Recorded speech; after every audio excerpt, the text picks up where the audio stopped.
Muy bien, ¿me escuchan y me ven bien? Sí, Perfecto. muy bien. No lo voy Pareció a tocar. como siempre. Ay, qué bella. Igual tú, con tus labios rojos que siempre me encantan. Sí. Bueno, mil gracias por estar aquí. Le estaba diciendo más o menos a las personas que ya se unieron de qué vamos a platicar un poquito y cómo todas nosotras hemos tenido dinámicas de One Parent, One Language que son parecidas y algunas que son diferentes. Me voy a pasar a inglés por si algunas personas no hablan español, pero I was just letting everybody know how there are so many similarities in our journeys, even, within our bilingual in my case, and I think you, Mari, and multilingual household, Patricia. So I want to kind of answer those very common questions that I think we all have or that come up all the time in like this community that we're in, so that within our journeys and kind of what we've been through, we might be able to help some of the parents that are kind of doing this, sometimes feeling kind of alone, honestly, because when you're the one carrying the language in the home, I think there are so many more pressures, so many more nuances to that like people that maybe both partners speaking the same language might not really have to go through.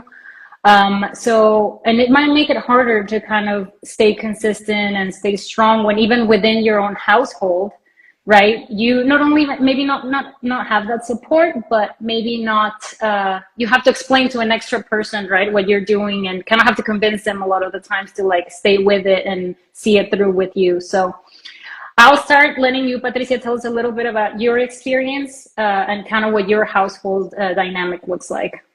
Okay. So thank you for having me. Nice to meet you, as Yes. they say now. Yes.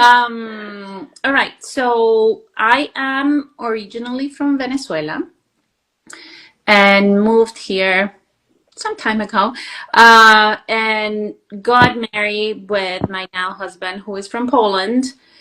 And I think among our friends, we were kind of like the last ones to have kids, or one of the last ones, right? So, and we had a good mix of bicultural friends who were having kids here in the US, and seeing, right, their choices in terms of language. Now, back in Venezuela, yo tengo un background in education and psychology, and I have also been really privileged to have a family who has expanded to other places. So I have cousins who are married to an American and living in Brazil, for example, so they have a multilingual home. I have another cousin who, right? So I have kind of like this idea that this can be done.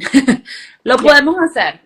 And my husband and I, even before having kids, were very committed to giving our kids both languages in our own ways. I wasn't really informed about the names, right? OPOL versus this or versus that. I think it's something that you start learning along the way.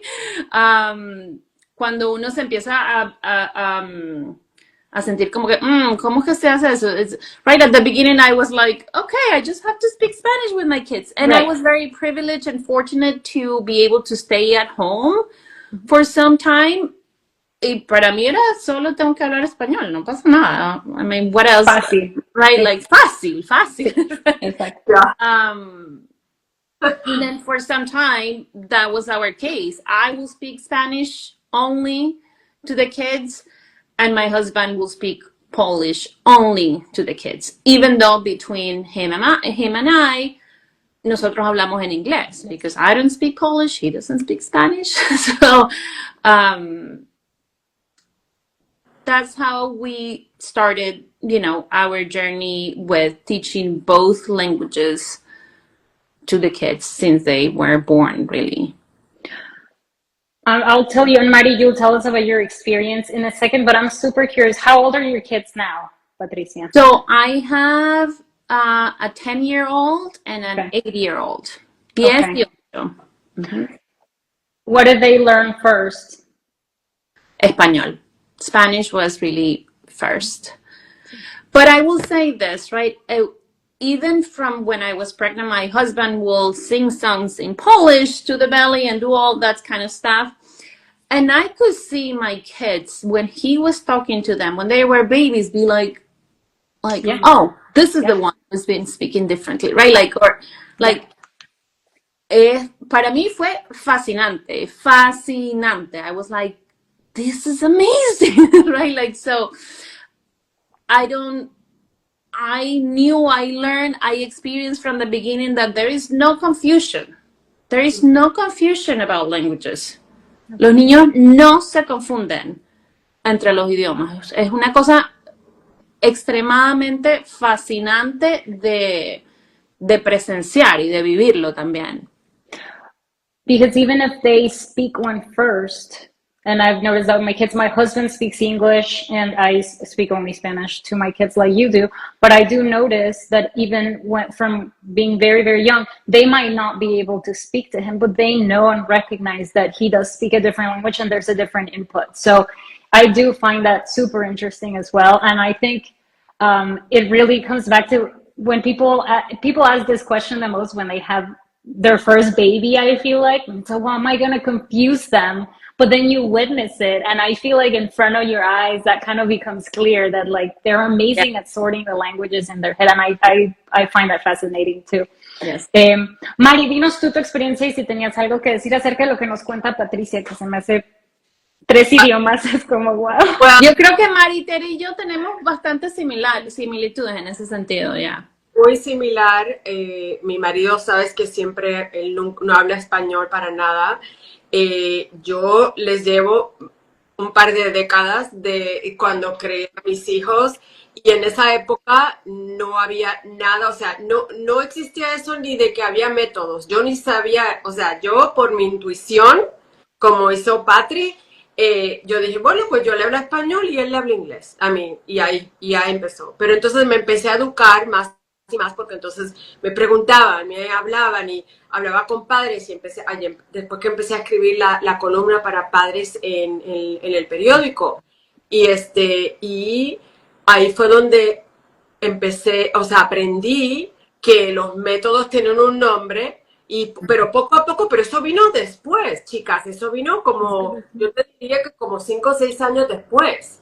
Así que, y yo hubiese querido que también el griego, porque mi esposo creció en una casa donde sus papás solo hablaban griego entre sí, la abuela vivía con ellos y ella nunca, la mujer llegó emigró a los Estados Unidos de Grecia a los 21 años y ella vivió, Dios la bendijo, vivió hasta los 90 años y ella muy poquito inglés que aprendió, ella solamente para defenderse cuando iba a comprar vegetales y cosas en el mercado, pero todo el tiempo era griego, así que él creció en ese ambiente.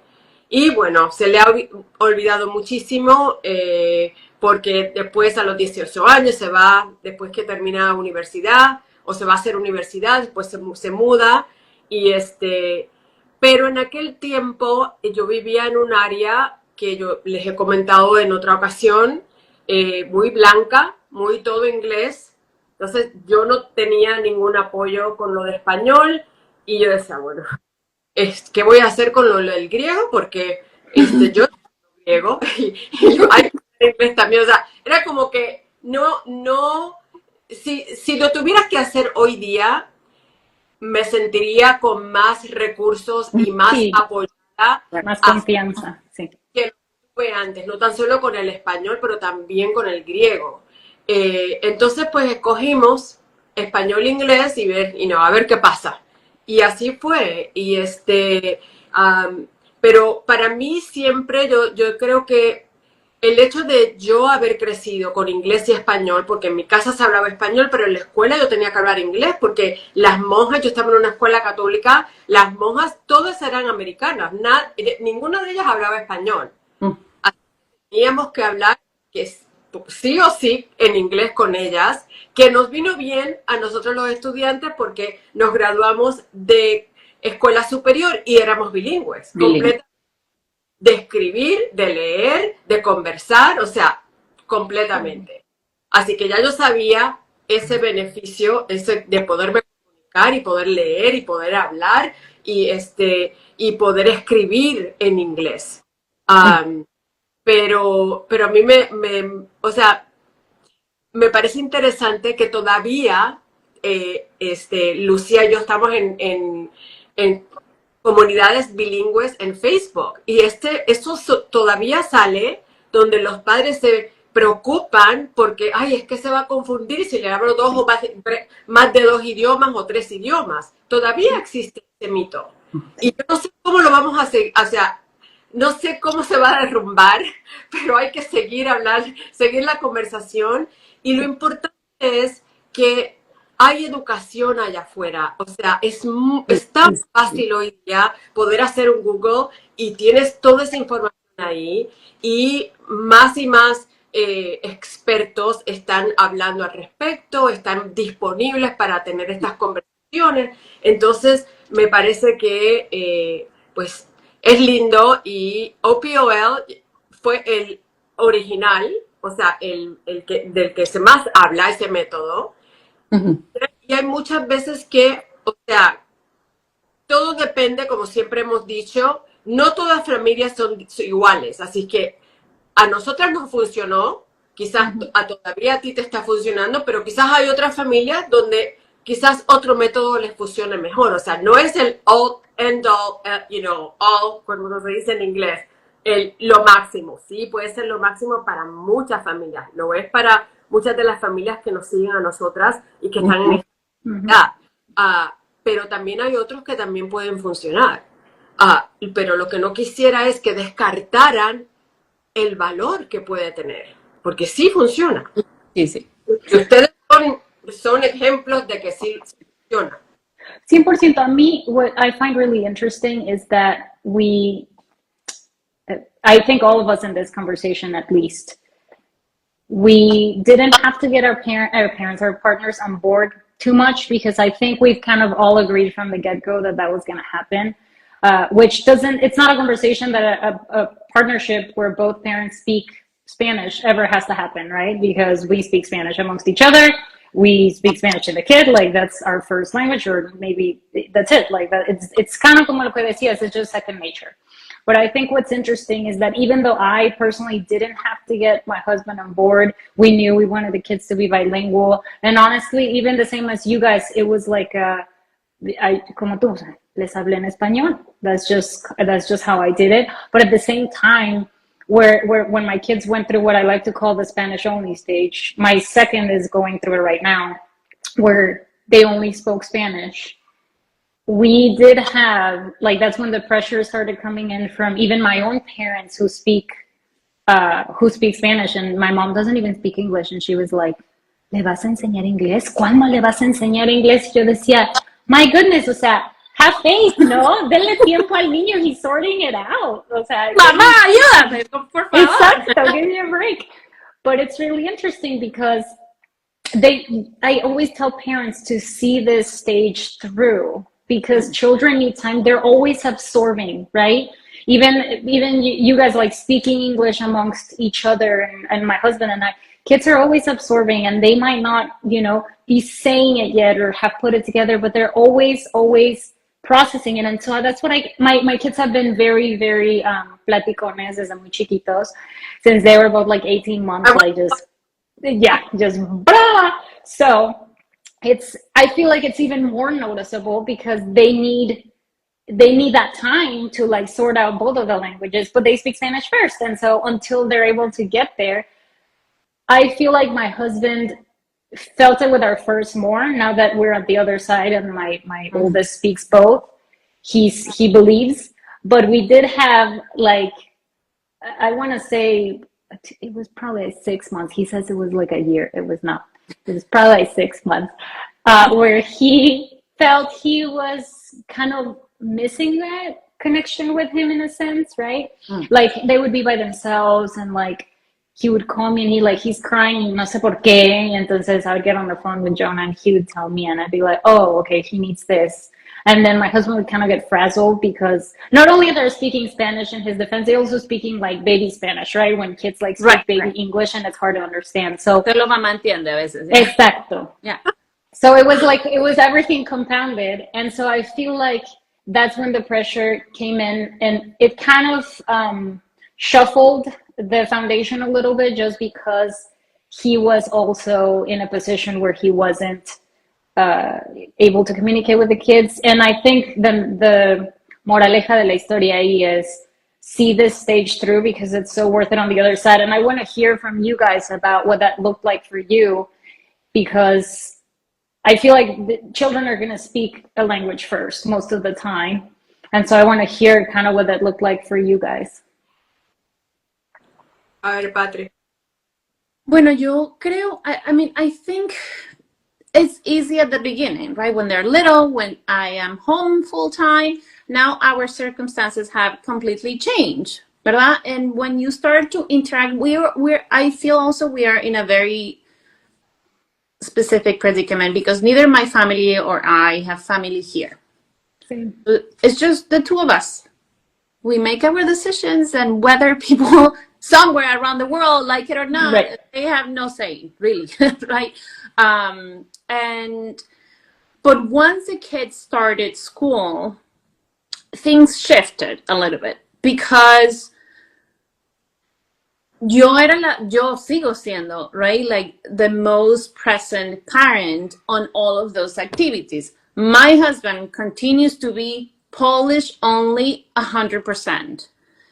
And I am the one navigating in English and in Spanish when we're in front of others, when we're in the classroom, when we're, with other families that don't speak either language. So it becomes, things have shifted a little bit because my oldest, I guess there is something that needs to be said also about your kids' temperament and personalities, right? That where they need to feel, my son, for example, needs to feel confident before producing, right? So he was so shy. He was so kind of trying to put it together in his head first that the teachers were like, he's so quiet, he doesn't really speak. And you're like, nah. It's not the language. Right, so I had to be kind of like the advocate. I had to be actually the educator to some of the teachers, to some of the staff members at the school, because he really took extra time to feel 100% comfortable and to be very outspoken in the classroom. At this point, he's fine. But at the beginning, the first year, they also started going to school during COVID. Oh boy. So that, right, there's also, life is just multi-layered. There's always things that it's just not the language. It's just not this, right? So it's always a combination of a lot of things that I feel people should pay attention to. Because then they were wearing masks. Mm-hmm. So he couldn't completely hear or, right, like, verle la boca a la otra persona. And it was even more complicated. Yes, it needed an extra layer of reassurance. We are also living in a place that is very conservative. Not many people believe that kids can or have the ability to learn more than one language. So they were like, does he understand what I'm saying? Yes, he does. So it's like, tener la paciencia, right? Le hablan despacito y lento para ver si entiende. Oh my goodness, I get it. So it's like when you are a multilingual family operating in a monolingual environment, you have to face a lot of this kind of like, ay, pobrecito, like, ay, are you sure? No habla, no entiende. Sí. Es que no entiende. I don't think he understands, right? So it's like that created levels of challenges for my son, who also did not feel welcome with all of her abilities and languages, right? He felt pressured to speak only one language, and it had the language of the school environment. I think at some point, even the teacher that he had in his first year said, "We speak English in this classroom," which was terrible for him. And my son he's a very sensitive and perceptive child, and he's like, okay, so if I cannot speak in English, I'm not going to speak, right? So it's like that. I think are some of the barriers, and some of the ways in which families are like, no, hay que hablar inglés aquí. We have to speak in English, or it's gonna be bad, or right. So harder for you. Sí. Yes, right, like the stigma, the insecurities, and also sometimes ignorance, right? So I have been in the school environments in New York. Like, I have worked with many families that are multilingual over the years that I have been living here. So like, I was confident in what I was doing, but the environment was not knowledgeable, conducive, we were doing, right? So they're like, the question is like, oh, the doubt is towards the immigrants, right? The doubt is like, ay, esta mamá, ¿qué está haciendo? Like, no sabe, no le habla inglés. Yeah, right. So I think those are some of the biggest challenges that we had entering into the school system that is monolingual. So you feel like that shifted things because that put him in a position to assimilate, basically, in a sense, to fit in, we'll call it. And so you feel like that shifted at home too? With both languages or just Spanish? With both languages or just Spanish, you feel like everything shifted? It was mainly in Spanish. Again, because I was kind of like the navigator between the two languages and the face in front of the school, right? So I was the one going to the meetings. I was the one going to, the play dates. I was the one doing. So I needed to do a lot of reassurance to him. Right. He said, "It's okay, hijo, no, tú puedes hablar como tú quieras." And eventually, right, it's like, I don't know what to say, this and this and that. Bueno, si no sabes cómo decir algo, pregúntame, mami, ¿cómo se dice tal cosa? Right? So it's like coaching him a little bit about how to confront some of these situations that will happen at school. And I said to him, everybody has a phone. If you don't know how to say something, you can ask the teacher. Can you look up, mesa? I don't know, right? I'm just making this up. And for me to give him those tools, and sometimes telling him. So for example, this is something that I always, my husband and I will always laugh so hard, because one of the things that happens in a multilingual home is that they acquire some words. There are some words that are just easier in specific languages, right? And I hope nobody gets grossed out about what I'm going to share, but I'm going to share it anyways. But when you are going to go number 2, right, in Polish, people say kupa. Okay. Kupa. And that's a word that we all adopted in this home, and that's the word that we still use today, right? Everybody uses it in our home. So I did have to coach them to say, you cannot say, I need to do kupa in the classroom, because the teacher is not going to know. You need to say, I need to go to the restroom, right? I need to go to the bathroom. And they were like, right. So it's like that I had to do a lot of that, right? Like, give them those tools so that they could manage, interactions in the classroom to attend to their needs. Right. But I find that a lot of parents, because then I have interacted a lot with more of the parents who are mainly Spanish speakers, and they are lost sometimes, right? Because they're like, I don't know, is he gonna learn? Right? They get super worried. It's scary. It is very scary, right? Especially in un ambiente where that is reinforced too. Like, yeah, it's right. It's looked down upon que hablen primero español. I think that's why I'm so passionate about this, because I feel like a lot of people want their kids in their mind to be bilingual, But I was just talking to someone about this yesterday from our community. Not only is it hard to do the work in the beginning, but it's really hard when your kid is going to school and there's all these other pressures and layers like you were talking about uh, that are putting pressure on that relationship between your child and the language. And at the end of the day, between you and your child, because there's so much more you have to do to Right. help them, to walk them through it, to reassure them, to tell them that this is fine, that this is going to be fine once they get older, they're going to love it. And it's like, I mean, I have something coming up about this. Like children, even in preschool, will start wanting to fit in. They'll be able to tell that they have a different lunch from the person next to them. They'll be able to tell they speak a different language, right? And so I think it's a lot of work on us. And I'm only saying us because it's more than our partner who speaks a different language to really see that through and to really figure out ways to get creative, to reassure the child, to give them tools like you were saying, right? To advocate for themselves in the classroom. And it's a lot, like it's a lot of work, right? So again, I think a lot of parents think, well, yeah, I want my child to be bilingual, pero luego empiezan las presiones y empiezan, bueno, pero mejor le hablo inglés because he's going to start school. Luego aprende español, igual ya lo entiende. And it's tough. Later, it's even harder. So if you think it's hard now, it's got even harder later. So Yeah. stick to it. Stick to it. Yeah.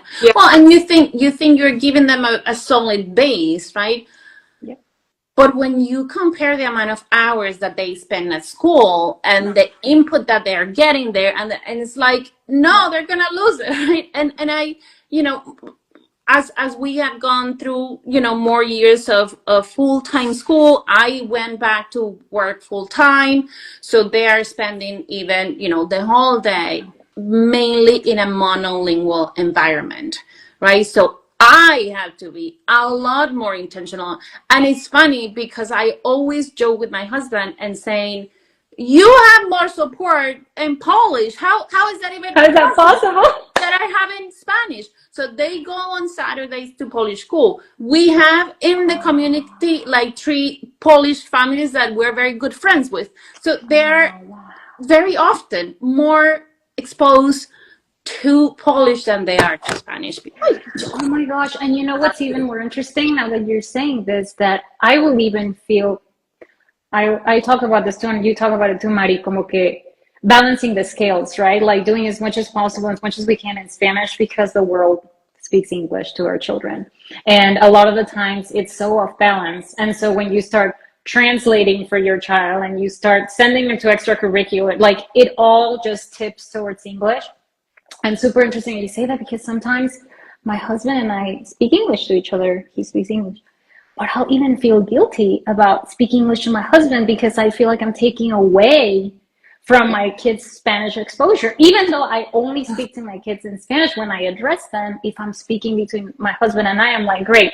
Now I'm like adding to the bucket of English just by speaking it in the house, right? And I feel crazy guilty even about that, which is just, it's a product of the environment that we're in, and I do my best to create community for them and create play groups, but it really, I mean, it's the situation that we're in, you know what I mean? Like we can only do what we can do, but you made me think about that.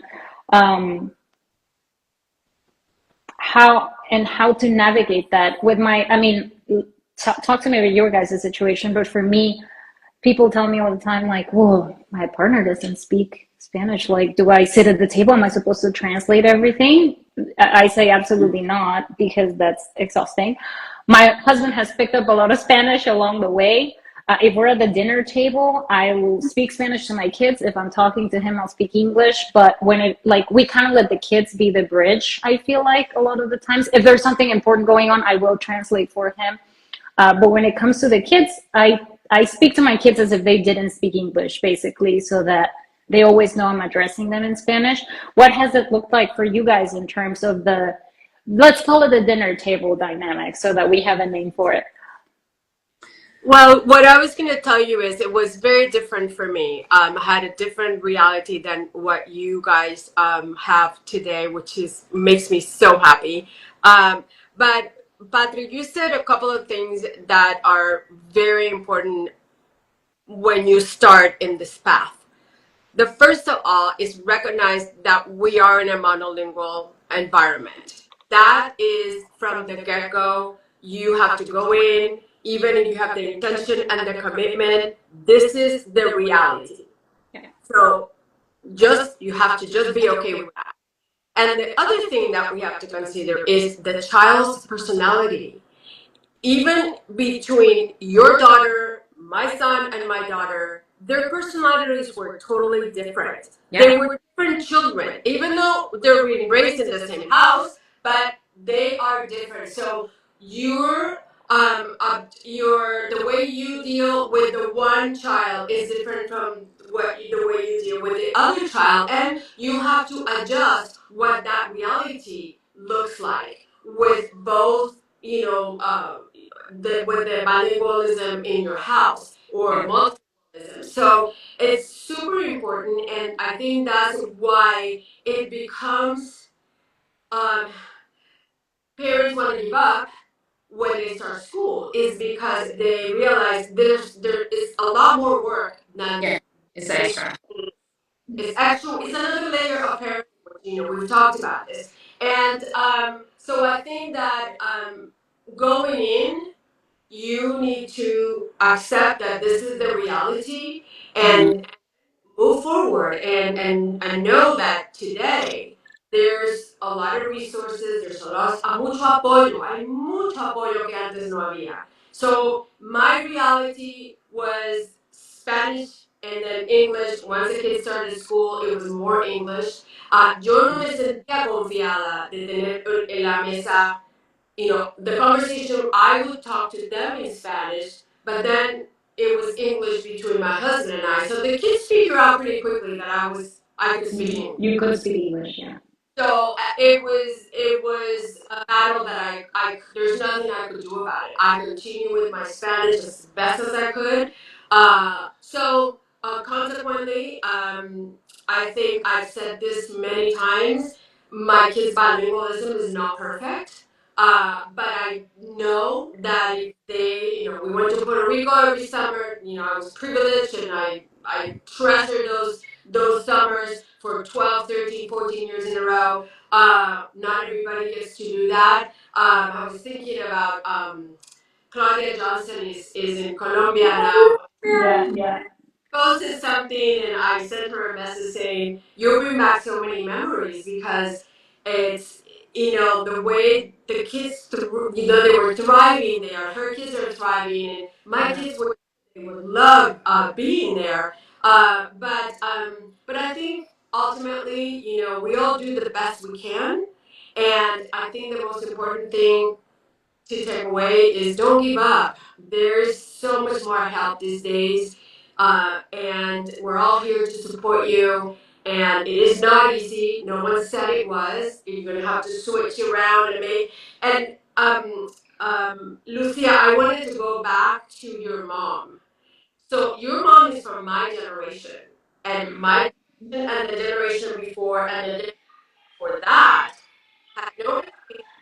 All they wanted was all they knew at the time was they better speak English or they're not going to adjust fast enough. And they're van a estar perdidos, ¿entiendes? Entonces, that's what happens, and that's why What's the mentality? Sí, it has taken a long time for my generation of parents to realize, whoa, I should be speaking to my kids in Spain. There's so many kids in your, Lucia, in your age group that grew up in a Latino home que no se hablaba español because that was the reality that they were going.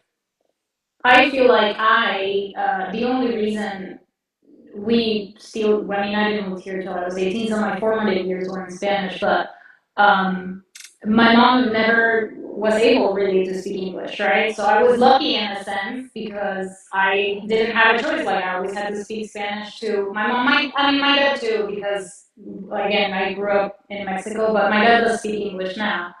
But it's interesting because it is a mentality that, I mean, both of my parents, when push came to shove and my son started speaking Spanish and everybody was like thrilled that he could communicate with them or whatever, the second they knew, they were hearing the dynamic and realized there was a gap between him, a temporary gap between him and my husband, immediately it was like, pero ahora inglés, ¿qué vas a hacer con los niños? Oían las historias de los niños en el parque que no entendían a mi hijo o lo que sea, pero ¿qué vas a hacer? Es que nunca va a hablar, es que no va a entender, es como que hold tight, right? I feel like us moms are the ones, like, of this generation, are the ones that are online and are thankfully having accessibility to this information and kind of get to feel a little more confident in what we're doing, even though reality does shake you once it hits you in the face, I will say. But at least we have the information, the other parents that have done it, right? And we get to see that, and we get to listen to them, and we get to feel a little bit more confident in carrying that forward. And like I say, like seeing that through. But reality does hit you in the face. It's tough. It's really tough. Let me ask you, what was your guys' biggest challenge in this dynamic?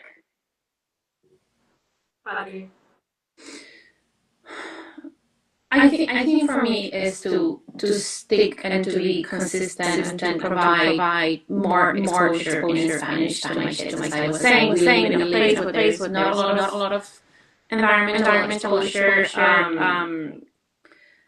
I don't understand why it's so expensive. Everything that is in Spanish, right? Like it's such a mountain to hike with the kids to really be consistent. That I think for some time I kind of like let it go a little bit. And I saw both of my kids just switching completely to English with me. Hi.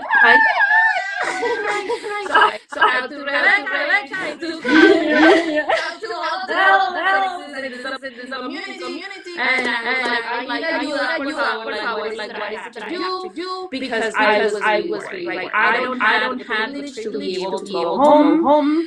My kids do not know Venezuela yet, so because of the political situation, my family is all over, and it's very difficult to stay connected. Meanwhile, they have been in Poland probably as many as the years that they are alive. So it's like we have been to much more than the times that we have been able to see my side of the family, and that's challenging, right? It's challenging for me, and everybody says, oh, that's Spanish, yeah, no. Not where I live, right? Not on the circumstances that we live, and that's why every time somebody speaks Spanish, the other bank, and the cashier, believe it or not, I was inside the bank to a PB, happy bilingual, and y me preguntó, ¿tú hablas español? Y yo le dije, sí. Es un muchacho súper joven. He was very young. And he was like, so good, Spanish to them. I was like, ven acá, niño. Ven acá.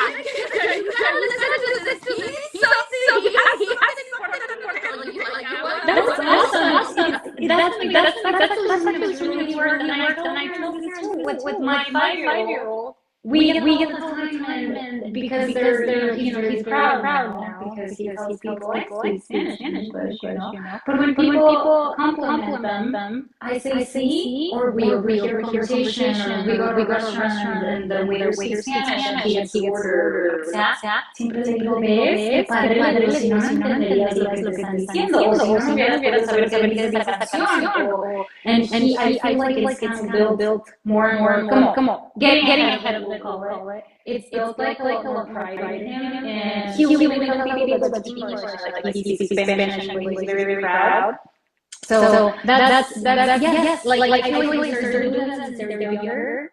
It really does build and make them feel right about their identity, because it's part of their identity at the end of the day. But my son is, I consider him at this point like preteen, but somehow he's and he was like, okay, mommy, yes, rolling eyes. It is challenging to keep up with it, right? I think that just just speaking is truly not enough. Once they're older and they are, embedded in the environment, doing other things and interacting with other people, there is also, and this I truly learned it from Rebecca also, this idea that there is so much more recognition or halagos, no? Praise for speaking another language that is not Spanish. I know. So everybody's like, wow, these Polish, they say Spanish. It's such a I can learnarlo todo el tiempo. We have to it's like, ay, Dios mío, really? But I think the more we continue to do it and not give up and encourage others not to give up. And you all know the story about my kids' school. It took me 8 years to bring a Spanish part of the curriculum, and still 15 years later they have the same thing. Una argentina a la escuela, and parents in this area now are like so excited that Spanish everywhere. So es más trabajo, sobre todo para nosotras, pero I also think that how old is your son now, Patrick? Yes, 10. Mm-hmm. He's old enough now, I think, to understand the benefit of him being able to communicate in three languages and have these conversations. And I think that's he's pumped up and more confident because I can do this. And he's such an example for younger kids that he meets at school, and I'm sure there's some kids in the school that are in awe that communicate in three languages. So just about it. Yes. And I think it's a process of getting him to feel confident about that. I just feel like now the wheel is turning a little bit, and he started to feel not as confident in Spanish. So he kind of like hesitates a lot to speak. So it's like, puedes make mistakes. Y yo le digo, and I say some English, and sometimes I even make Spanish that happens. I normalize help him. My daughter, she's personality different, and she doesn't give that crap, right? So she's big, and she makes jokes, and she will tell. She used to tell one of her first grade, like, no me entiendes. Hands up. That's awesome. So it's just that different level, right? So being paying attention to the temperament of your kids is so in this process.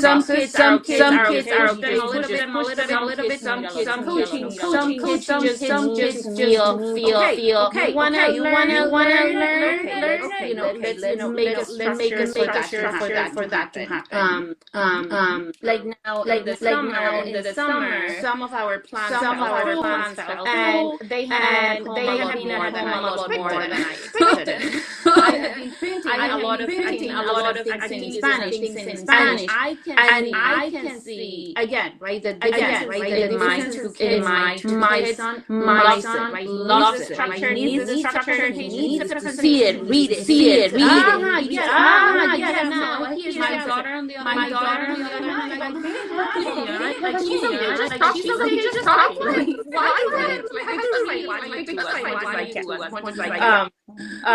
So it's like navigating all those things is just the biggest challenge. I think for me. Would you say nowadays speak on Polish? Speaking. So that's really interesting. So I think if I had to ask you, one language is successful, and I'm going to call it for you because you're a little older than probably a lot of that we see online. I think an interesting nuance. I think an interesting nuance in that. I feel like you and Polish have so you have friends, so you have friends every week. You're able to travel. So what I would say to anybody here, get that extra support as much as you can, get that extra exposure for your children to keep them speaking outside of you obviously have assistance, but I think you have had that support instead of Polish, I think would be different. Which is interesting because you're the main caregiver and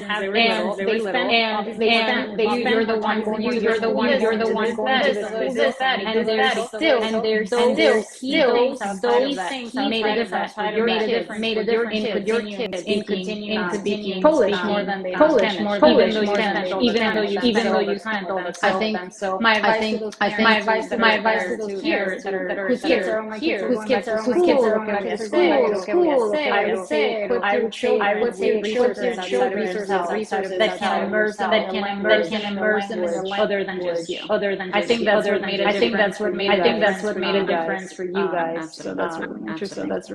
Which is, extra money, right? Claro. And I also want to say this, right? Every family has a different goal. I would like to be able to read and understand the language. I have the tools. I have the tools to teach them, right? My part, and doing my best, doing my best. They're both at this point. They're both in Spanish. And we're working on comprehension, right? But if you want your child to be able to inform with family members, that's fine too. Being able to be connected with your personal goal with Spanish, right? And how much are you able to invest into them? Because just into them, that's gold. I was just talking to someone about this. I was just talking to someone yesterday about that exact thing because we're both very we call it how we are raising about how we're raising them and we're raising them as literally Spanish because it meant here, right? Because we want them and because we were talking about this. We were talking about this. They were like to be able to get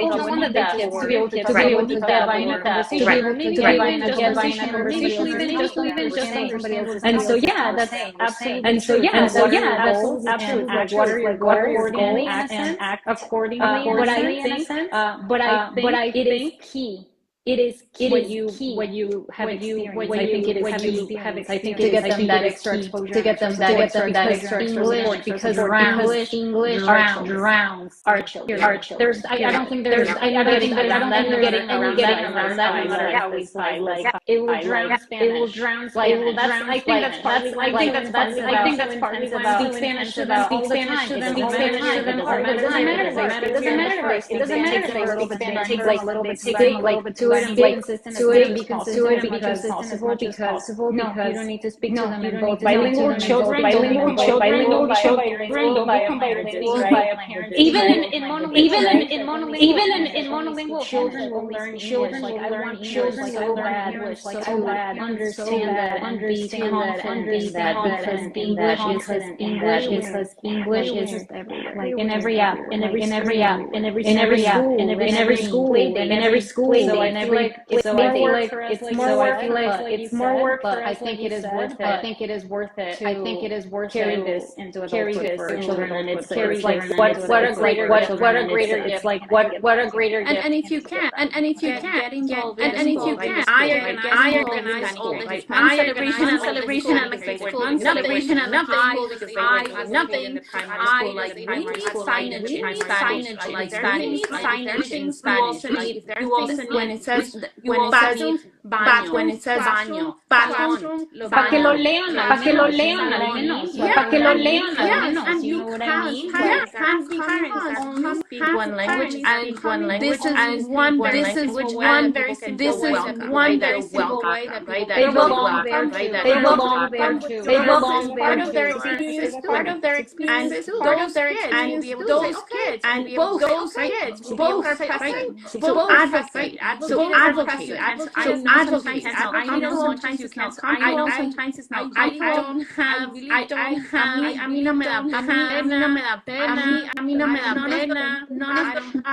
None of doesn't affect me. Es lo latina, es lo latina, te digo, Y no, a mí no me, yo lo hago por las otras familias, right? So, get out there. If you have the ability, if you have the ability, also advocate for the other families who can't, right?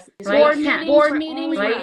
Board meeting, ¿qué pasa aquí? ¿Qué pasa aquí? I don't understand the board meeting, and I don't understand, how are you including families who don't have families who don't have. Okay, so it goes, okay, so it goes, and para they can have later, later. So it might seem so minute, but it's so important in whatever ways that you can, in whatever ways, especially if you're in the United States, go to your local library, advocate for them. No tienen ningún cuento en español, las figuras geométricas, como que las figuras geométricas, los opuestos. It's like, right? So they started to have more books. And again, it can feel so simple. It can feel so simple. Get over that, right? Get over that of having discomfort of having be yourself, and be yourself. But it can make a big difference. And I tell you,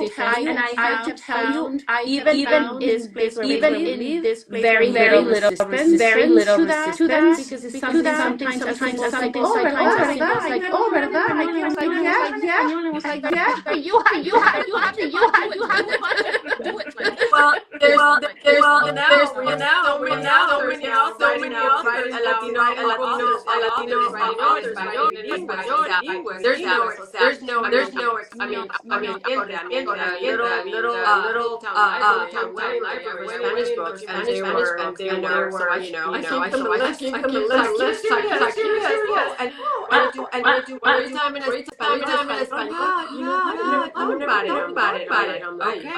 okay. I just came from Ohio. I only think I was campus one book in Spanish. And then I'm in Arkansas, and there's a lot more Hispanic population, and there's a whole section of the library of books in Spanish. My kid can only read in Spanish, but where we were, my book, and now they have a whole library.